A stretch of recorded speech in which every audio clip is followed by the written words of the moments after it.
Baik, terima kasih atas kesempatan yang telah diberikan. Saya mulai dulu ya. Bismillahirrahmanirrahim. Assalamualaikum warahmatullahi wabarakatuh. Selamat pagi. Sebelumnya saya mengucapkan mohon maaf karena belum bisa melaksanakan kuliah secara sinkron atau tatap muka gitu ya. Karena ada penugasan dari Wadir 4 untuk kunjungan industri. Nah, sebelum kita memasuki materi hari ini, marilah kita banyak-banyak bersyukur ya. Saya banyak bersyukur karena banyak sekali karunia yang telah diberikan kepada kita. Mulai dari nikmat kesehatan, mulai dari nikmat makanan yang bisa kita makan, kemudian banyak hal yang kita terima dari Allah Subhanahu wa taala gitu. Jadi saking banyaknya itu sampai kita tidak bisa menghitungnya gitu. Nah, oleh karena itu kita perlu banyak-banyak bersyukur. Kemudian sebelum mulai perkuliahan hari ini, marilah kita berdoa sambil meluruskan niat gitu ya. Kita niatkan untuk menuntut ilmu, kita niatkan untuk melaksanakan amal ibadah gitu ya. Jadi menuntut ilmu itu salah satu bentuk amal ibadah kita gitu ya. Jangan sampai hanya dilaksanakan atau dilakukan hanya untuk memenuhi rutinitas saja gitu ya. Oke, berdoa menurut keyakinan masing-masing dipersilahkan.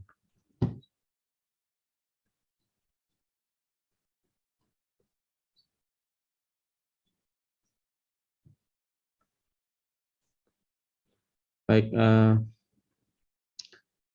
mungkin saya langsung ke materi ya. Jadi materi hari ini adalah materi menggambar skematik ya.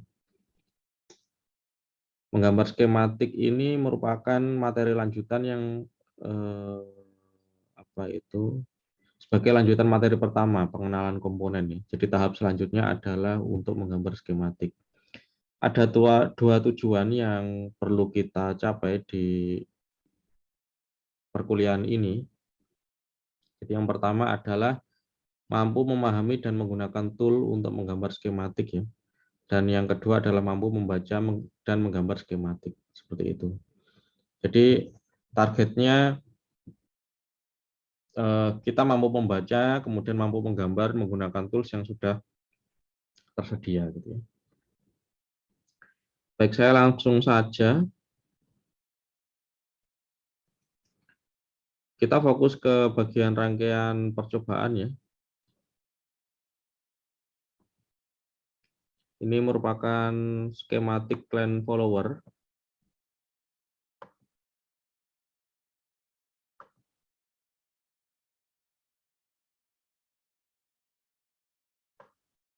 Yang kita gunakan sebagai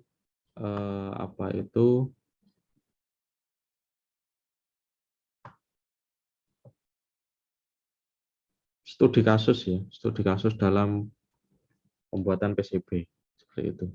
Jadi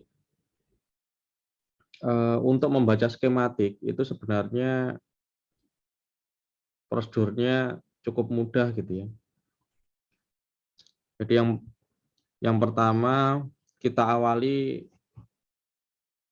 dengan melihat inputnya bagian mana gitu ya. Inputnya bagian mana, kemudian bagian prosesnya sebelah mana, kemudian bagian outputnya sebelah mana gitu ya. Nah, contohnya untuk skematik ini adalah skematik yang cukup mudah ya, karena sudah ditata sedemikian rupa sehingga kita bisa dengan mudah membaca alur dari rangkaiannya gitu ya. Seperti yang saya sampaikan tadi, kita mulai dari input dulu ya. Jadi di sini sudah ada supply-nya 5 volt sama ground. Kemudian diawali dari sini, diawali dari LED D1 yang menyala itu. Menyala karena diberikan supply 5 volt dengan resistornya 1 kilo gitu ya. Nah, resistor ini cuma berpengaruh nanti kalau misalkan kita buat nilainya kecil, misalkan 330 ohm gitu ya. Itu nanti bergantung pada itu nanti akan berpengaruh pada apa itu cahaya yang dipancarkan oleh LED-nya ini. Jadi kalau misalkan semakin kecil resistornya, nanti arus yang mengalir di sini itu akan semakin besar ya, sehingga LED-nya itu bisa menyala apa itu jauh lebih terang gitu ya. Jadi nanti tergantung pilihan resistornya berapa gitu. Kalau di sini kita pasang 1 kilo. Nah, selanjutnya ketika LED-nya nanti sudah menyala, maka dia akan memancarkan sinar yang akan memantul di background-nya ya, entah itu background-nya berupa garis atau background-nya berupa background lapangan gitu ya. Misalkan sebagai contoh awal bisa jadi nanti background-nya bisa hitam atau putih gitu ya. Kalau yang contoh kemarin yang apa untuk track-nya misalkan pakai hitam kemudian background-nya putih gitu ya. Berarti ada dua warna nanti yang perlu dibedakan ya. Yang pertama itu adalah yang hitam, kemudian yang kedua adalah yang putih. Nah, ketika sinar nanti apa itu memantulkan di background hitam,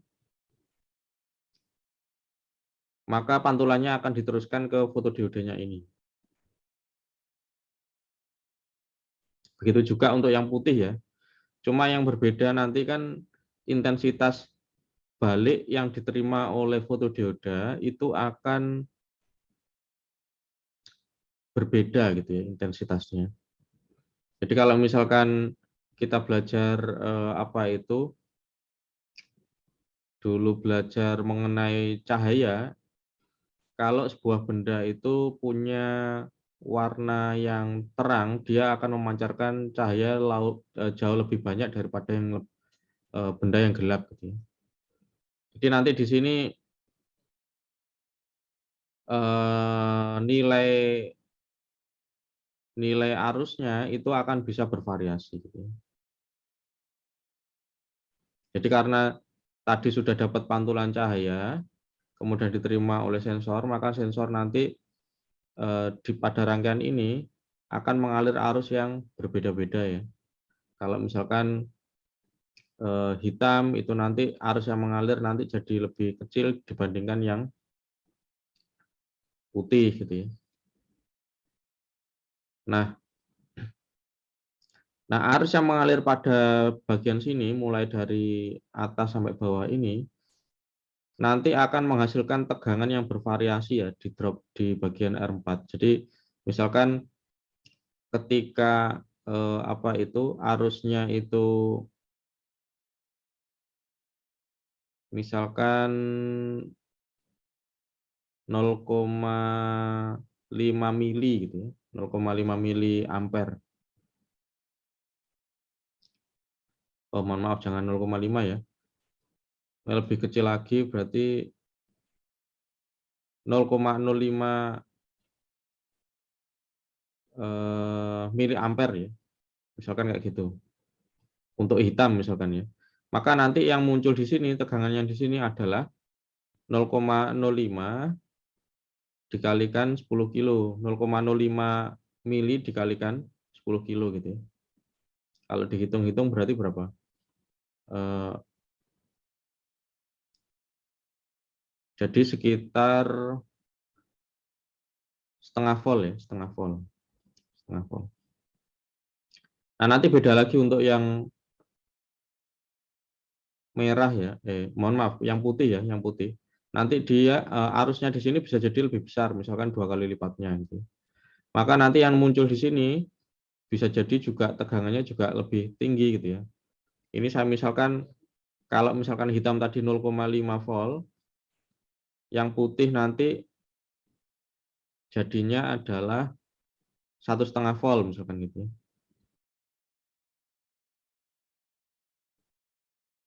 Jadi kita simpan dulu di sini. Jadi kalau misalkan nanti kena apa itu background hitam, itu nanti di sini keluarnya setengah volt. Kalau pakai apa, kalau ketemunya background putih, nanti di sini itu nanti keluarnya 1,5 volt gitu ya. Nah, kemudian masuk ke pin nomor 2 dari IC op-amp-nya ini. Oke, berarti kita simpan dulu ya. Kita simpan dulu. Nah, selanjutnya saya menuju ke baris selanjutnya ya. Ini adalah potensiometer ya. Jadi potensiometernya ini tulisannya 10 kilo. Nah, potensiometer itu bisa kita putar-putar sehingga nanti apa, ada perbedaan kombinasi gitu ya. Perbedaan kombinasi atau nanti nilai nilai resistansinya nanti di titik kedua ini akan bergeser gitu ya.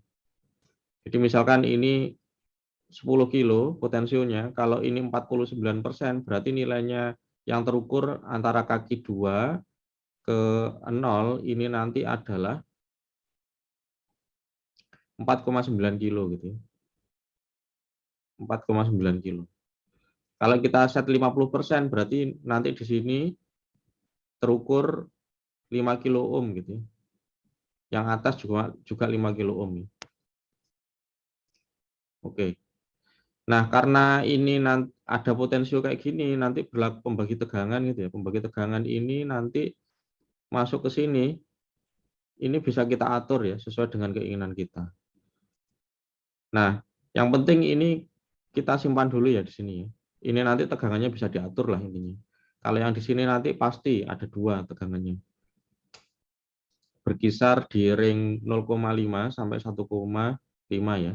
0,5 untuk sangat hitam dan 1,5 itu untuk putih gitu ya. Atau sangat putih gitu. Nah, kemudian kita belajar dulu yang LM35 ya. Jadi mohon maaf, LM358. Jadi untuk yang LM358 ini adalah IC komparator. Ini IC komparator. IC komparator itu fungsinya ya sesuai dengan namanya ya. Komparator itu kalau kita artikan dengan bahasa Indonesia itu kan membanding. Jadi ini nanti membandingkan nilai yang masuk di pin nomor 3 atau pin positif dibandingkan dengan yang pin negatif gitu ya. Nah, proses pembandingannya kayak gimana? Oke, untuk memudahkan mungkin bisa saya tulis ya di sini. Nah, jadi model perbandingannya itu ya kita bisa apa, buatkan kayak semacam kalimat ya. Jadi jika nilai tegangan input positif lebih besar daripada input negatif, maka output sama dengan V atau tegangan positif gitu ya. Nah, jadi kalau kebalikannya ini nanti jika nilai tegangannya input negatif lebih besar daripada input positif, maka outputnya sama dengan V negatif ya, atau mungkin langsung saya tulis saja. Jadi ini kayak if gitu ya.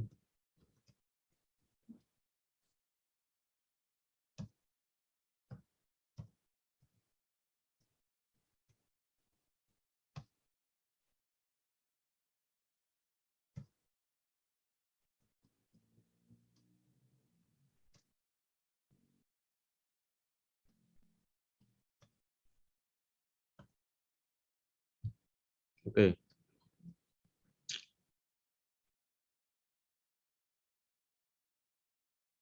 Nah, di sini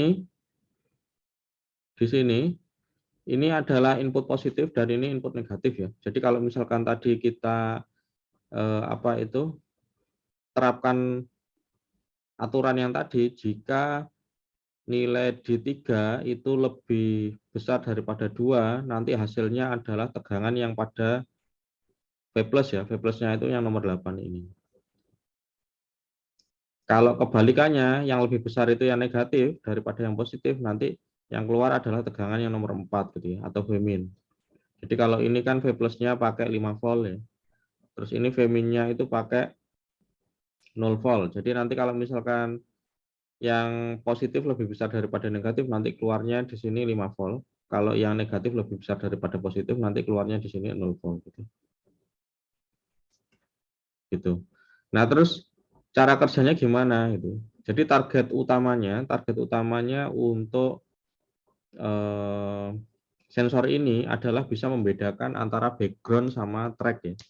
Kalau kemarin contoh yang kita gunakan adalah background yang kita gunakan itu background putih. Kalau track yang kita gunakan adalah track hitam gitu ya. Intinya kita harus bisa membedakan atau rangkaian ini itu harus bisa membedakan antara warna hitam dan warna putih gitu ya. Nah, tadi kan sudah saya sampaikan kalau di sini di titik ini untuk deteksi warna hitam itu menghasilkan setengah volt. Untuk putih itu deteksinya adalah 1,5 volt ya. Oke, saya tulis di sini dulu.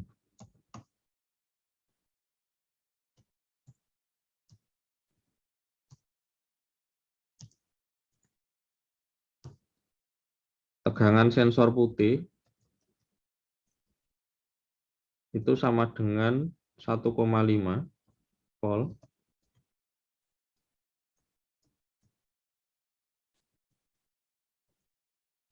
Kalau tegangan sensor hitam itu sama dengan 0,5 volt.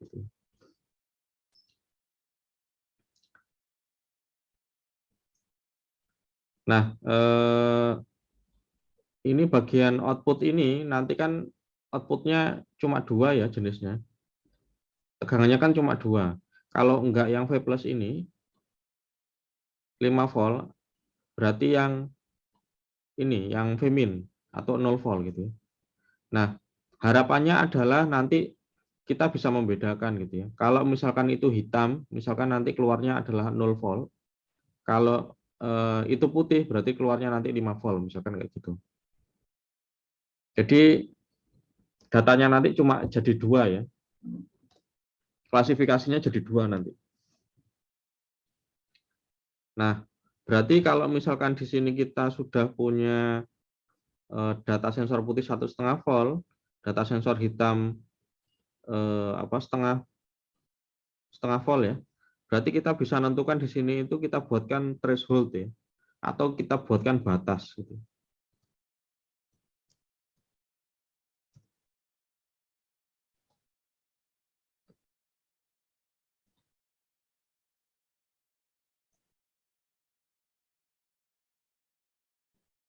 Berapa berarti? Gampangnya ya kita jumlahkan dibagi 2, berarti dapatnya 1 volt gitu. Artinya apa sih? Ya, kalau misalkan nanti di bawah 1 volt, berarti kita anggap sebagai dia deteksi hitam ya. Karena bisa jadi hitam itu nggak benar-benar setengah volt, bisa jadi setengah volt lebih, misalkan 0,6, terus bisa jadi naik jadi 0,7 ya, tergantung mungkin karena kondisi pencahayaan yang beda-beda misalkan. Kalau benar-benar hitam legam misalkan dapatnya setengah volt. Tapi kalau hitam tapi kena cahaya lampu misalkan dia bisa naik sampai 0,6 volt gitu. Nah, kalau kita berikan batas threshold ini berarti definisinya kalau di atas 1 itu nanti putih, kalau di bawahnya 1 itu adalah hitam gitu saja. Jadi ini untuk memudahkan kita gitu. Kalau ada nilai tegangan-tegangan yang berupa ring di bawahnya sini atau di atasnya sini. Nah, batas threshold ini kita set dari mana? Kita set dari potensio ya. Potensio sini. Jadi potensio ini harus kita fixkan keluarnya 1 volt gitu ya. Nah, kalau keluarnya sudah 1 volt, terus di sini apa itu tadi misalkan kita coba dulu ya, hitam ya, dapatnya setengah volt, maka nanti sini 1 volt, sini setengah volt, kita tinggal masukkan ke rule-nya tadi, rule-nya komparator tadi.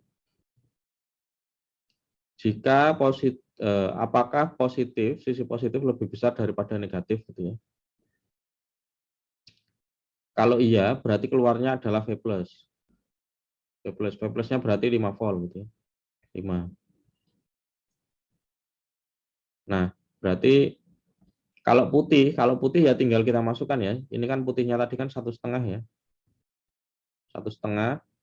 Terus ini tadi sudah pin 3-nya sudah dipasang 1 volt gitu ya.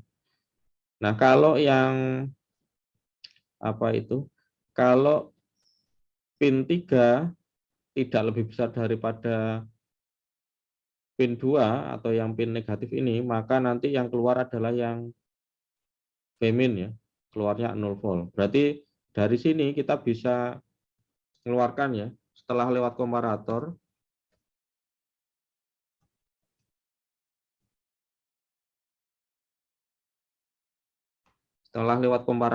itu nanti jadinya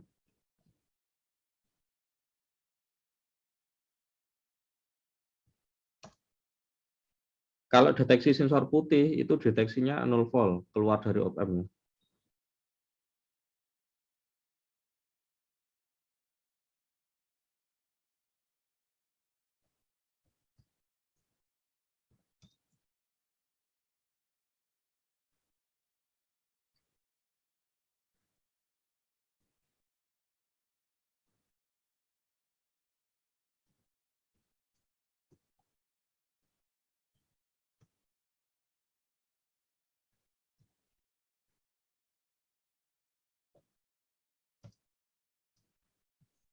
Loh kok jadi terbalik Pak? Ya enggak apa-apa terbalik. Pokoknya bisa membedakan apa itu, oh ini output hitam, terus yang satunya itu outputnya putih gitu ya. Kalau kalian sudah belajar LDIC, untuk rangkaian TTL, IC TTL itu kan logic satunya diwakili 5 volt dan logic nolnya diwakili oleh 0 volt gitu ya. Jadi ini kita sudah bisa ngolah ini nanti ya. Ini keluarnya sudah digital. Ini logic nolnya, ini logic 1. Nah, di sini berarti kan sudah keluar ya. Kalau itu nanti dideteksi apa itu warna hitam, maka dia akan mengeluarkan 5 volt ya. Kalau 5 volt di sini nanti dialirkan ke pin nomor 2. Kalau putih, maka keluarnya 0 volt. Nah, nanti dialirkan ke nomor 2 gitu. Jadi datanya ada 2 jenis. Satu atau 0. Satu atau 0-nya itu nanti diolah di pin 2 sini. Masuk lewat pin 2 di controller. Nah, kalau di sini juga apa itu menunjukkan kalau misalkan ini nanti keluarnya 5 volt ketika deteksi warna hitam, ini LED-nya bakal nyala. Karena di sini 5 volt ya. Dia akan mensuplai si LED-nya ini. Tapi kalau apa itu dia itu mengeluarkan 0 volt atau saat putih, nanti LED-nya yang mati gitu ya. Jadi ini untuk indikasi apakah sensor itu sudah berhasil membedakan hitam sama putih ya ini. Jadi ngujinya ya nanti diarahkan ke trek hitam, mestinya ini nyala, kalau diarahkan ke trek putih ini nanti mati gitu saja. Nah, begitu juga untuk sensor yang bawah ya. Ini sensor yang bawah ini sama persis ya. Sama persis. Datanya nanti masuk ke pin nomor 3 gitu. Nah, tinggal nanti di controller itu tinggal dibuatkan, kita buatkan rule-nya. Jika nanti sensor apa itu sensor yang atas logiknya apa, terus sensor yang bawah logiknya apa, maka nanti motornya misalkan maju gitu ya. Sini. Nah, perintahnya maju nanti memerintah L293D atau IC drivernya ini. Nah, ini untuk yang bagaimana caranya apa itu mengolah data drivernya ini saya jelaskan minggu depan saja ya. Jadi yang hari ini kita fokus apa itu membaca yang bagian sensornya dulu saja. Baik, itu ya. Ini untuk bagian membaca sensor. Kemudian untuk toolnya yang biasa kita gunakan,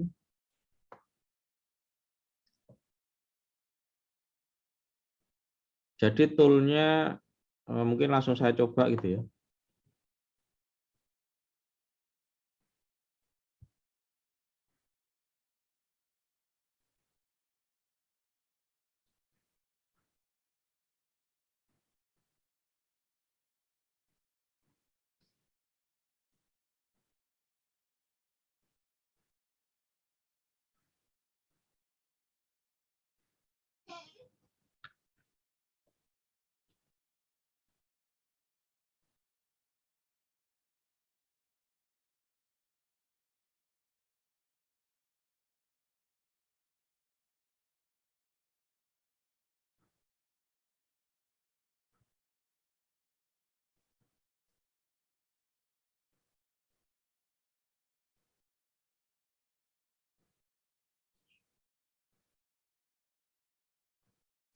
Nah,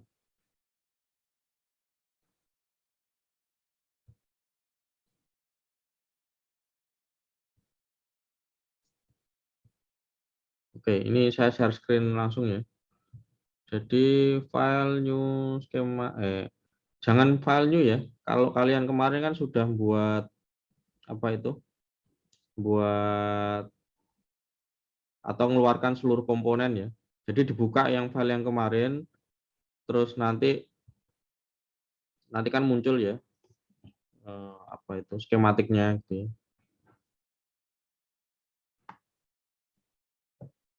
Nah, ini diklik saja. Mohon maaf, ini kemarin kan kita sudah ngeluarin komponen ya. Misalkan saya ambil resistor lah.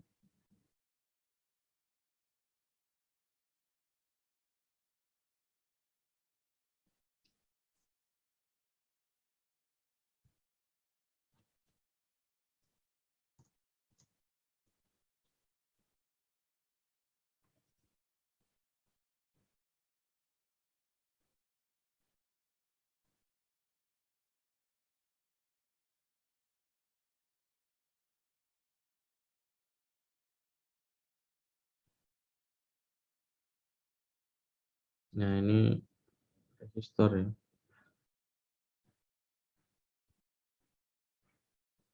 Misalkan komponennya sudah kita keluarkan kayak gini. Nah, ini yang sebelah kiri ini adalah toolbar yang bisa kita gunakan gitu ya.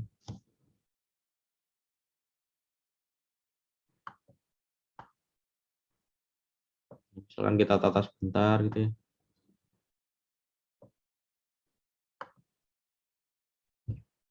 Oke, misalkan ada beberapa tool yang sering digunakan ya. Yang paling sering itu adalah yang ini, net. Kalau di kalian mungkin tulisannya wire yaitu. Beda versi. Kalau ini saya kebetulan pakai Eagle versi yang 2019 kalau nggak salah. Nah, ini untuk menggambar jalur ya. Nih. Nah, fungsinya untuk menggambar jalur nih. Nah, kemudian yang sering dipakai yang lain apa? Ini name ya. Mohon maaf, value saja, value dulu, value. Misalkan kita mau ganti nilai resistor ya. Ini R1 nilainya berapa? Misalkan nilainya 330 ohm gitu ya. Ini kita bisa pakai fungsi value di toolbar ya.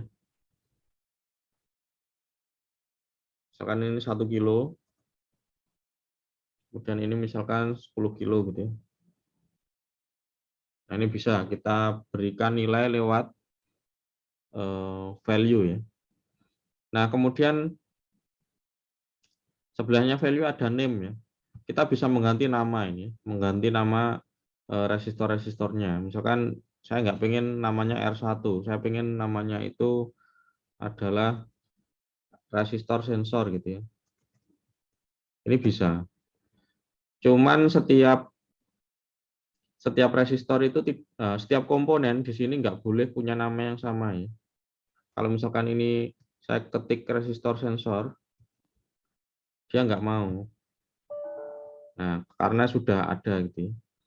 Jadi nama ini fungsinya spesifik untuk menunjukkan di mana komponen tersebut gitu ya. Jadi untuk identifikasi komponen nggak boleh sama. Kemudian ini nama, kemudian ini untuk label ya. Label ini biasanya untuk melabeli jalur ya. Jadi bisa diklikkan ke jalur gini, dia bakal memunculkan nama dari jalurnya. Ini jalur apa misalkan ya.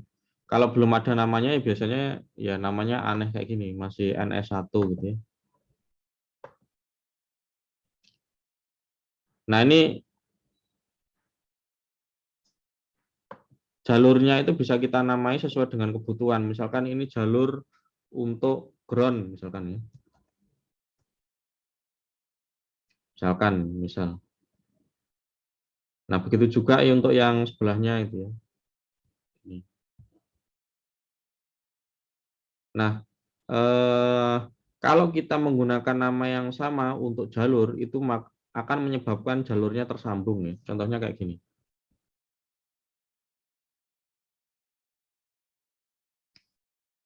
Tapi kayaknya sebelum itu saya nyoba ini dulu ya.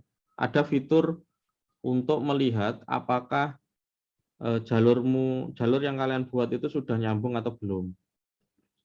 Jadi kalau ini kita klik namanya show ini ya. Ini ada lambang mata itu. Kalau misalkan kita klikkan di jalurnya, ini dia akan menyala gitu ya. Menyala itu artinya dia sambung mulai dari yang warna yang menyala itu yang paling kiri sampai paling kanan gitu.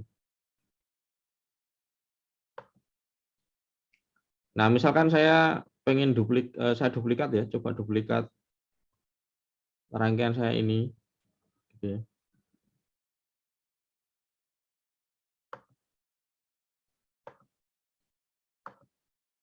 Ini.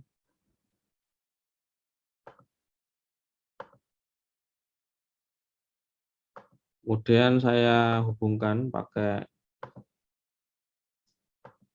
garis. Nah, tadi saya bilang kalau misalkan nama dari jalurnya itu sama, itu akan nyambung gitu. Nah, sekarang akan saya coba ya. NS1 ini akan saya ganti namanya menjadi ground.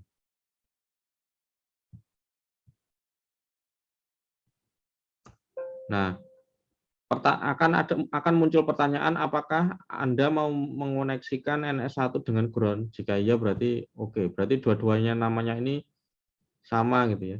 Nah, artinya dua kabel ini nyambung gitu. Nah, terus ngeceknya gimana? Kita cek pakai mata tadi ya atau show. Ini kita klikkan di sini. Nah, dua-duanya kelihatan nyala ya. Nah, ini secara fisik mungkin tidak terlihat nyambung, tapi sebenarnya nyambung. Nah, fungsinya apa? Fungsinya untuk memudahkan supaya gambar itu untuk skematik tidak terlalu kompleks, biar mudah untuk dibaca gitu saja. Gitu. Itu kalau namanya sama untuk jalur itu bakal nyambung. Kemudian apalagi ya? Baik, mungkin sementara itu dulu sih. Sementara itu dulu untuk hari ini. Jadi silakan dicoba ya. Silakan dicoba hari ini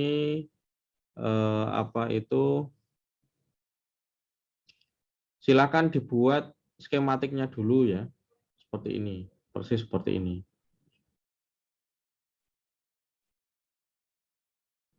Jadi kita buat skematik untuk line followernya.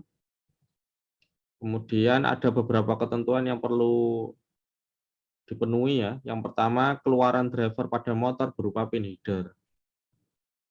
Jadi kalau di sini, ini kan motor kan nggak ada di Eagle ya. Kita ganti dengan pin header. Nah, pin header itu kayak gimana? Ya silakan diklik add gitu ya. Terus nanti dicari saja pin header gitu ya. Biasanya tulisannya pin HD. Gini. Nah ini ada pin header yang 1x2, ini bisa kita gunakan untuk motor. Nah yang kita pakai yang atas ini ya.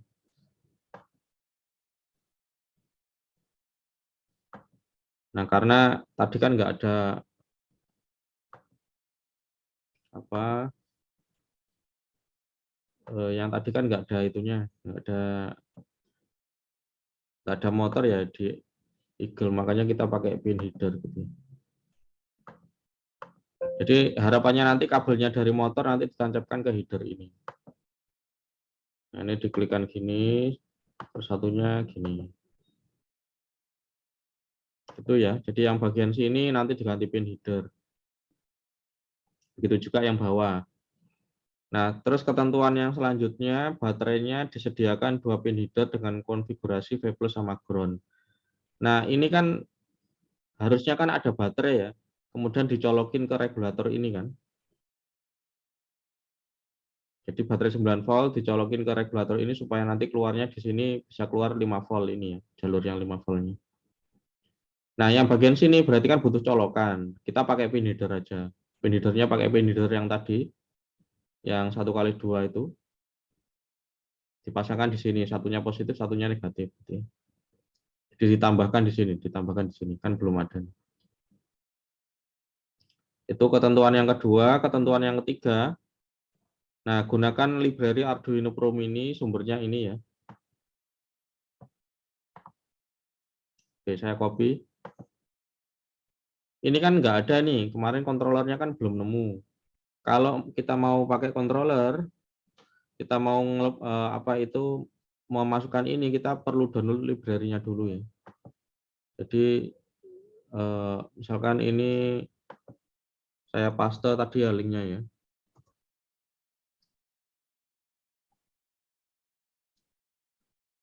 Nah ini ya, nanti silakan klik download, tapi downloadnya jangan langsung download gitu enggak. Diklik kanan, save link as gitu ya. Kalau sudah save link as, nanti akan tersimpan namanya SparkFun board LBR ini. Dengan save as tipenya Eagle Library kayak gini. Ini harus kayak gini, kalau enggak nanti kalian harus ganti ekstensinya dulu. Ini kita simpan. Nah, gimana caranya untuk memasukkan library-nya di Eagle? Ya, kita buka Eagle-nya, terus di sini bagian library, terus open library manager atau ini ya, terus kita bisa nambahkan ya.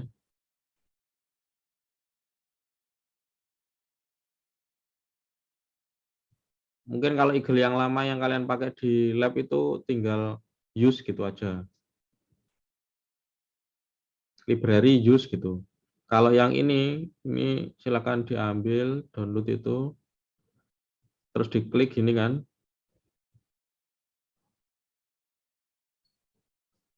Bentar. Nah, sudah muncul ya.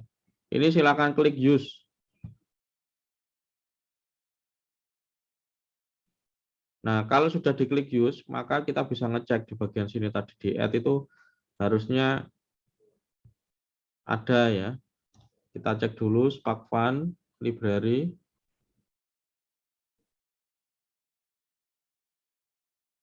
Nah, ini sudah muncul ya SparkFun board. Nanti silakan diklik Arduino Pro Mini gini. Nanti bakal keluar. Nah, gini. Oke, mungkin itu dulu ya dari saya untuk hari ini. Jadi saya mohon maaf karena belum bisa mengisi secara sinkron atau secara langsung gitu ya. Jadi semoga tetap semangat gitu ya. Tetap semangat untuk melaksanakan perkuliahan gitu ya. Jadi itu saja yang bisa saya sampaikan untuk hari ini. Atas kurang lebihnya saya mohon maaf. Wassalamualaikum warahmatullahi wabarakatuh.